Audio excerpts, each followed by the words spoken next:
What's up guys, Metsky here and welcome sa panibagong video na naman. And mag-unbox tayo ulit ng panibagong shoe mga lods. Anta naman to.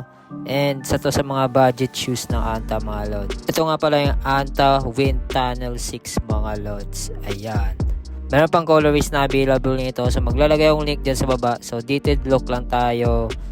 So yun, ito na nga siya mga lods. Ito yung box niya, regular box lang. And direkta na tayo sa shoe mga lods. Ayan. May pagka triple white na beige yung color niya mga lods. Beige. Ayan. Sa materials naman tayo mga idol. So textile material pa lang ginamit sa buong uppers niya. Ayan. And may touch of leather din mga lods. Sa lacing system niya, ayan, solid din naman. Yung lace na ginamit is may pagka rope lace siya. And mesh material naman dito sa may tongue part niya. Ayan. Breathable yan mga lods. May Anta logo dito and may synthetic material dito lods.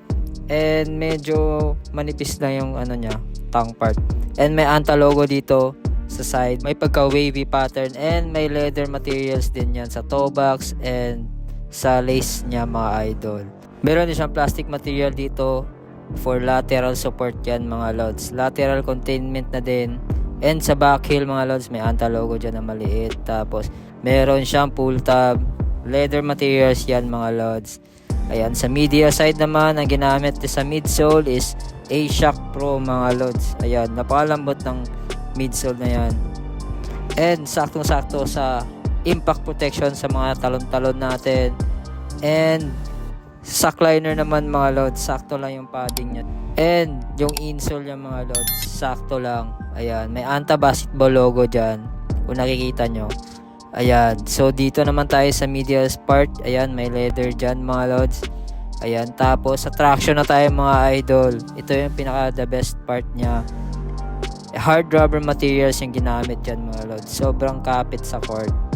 And pwedeng pang outdoors. Nagamit ko na yan sa court mga lods. Makapit siya. Sobrang kapal ng grooves. Pwedeng talaga sa outdoors. Sa mga gustong umorder nito, maglalagay yung link dyan sa description box below or sa comment section. Ayan, napaka-solid lang ng design niya. Simple lang mga lods.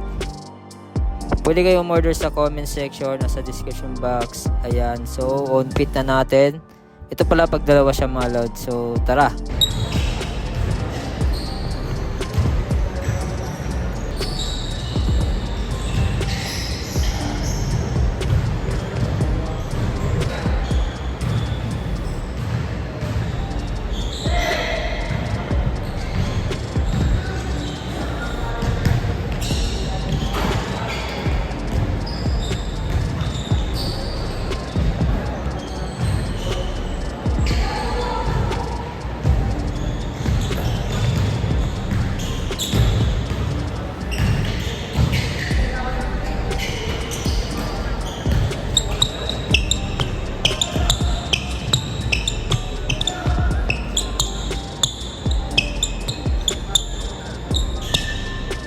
Last 2 minutes.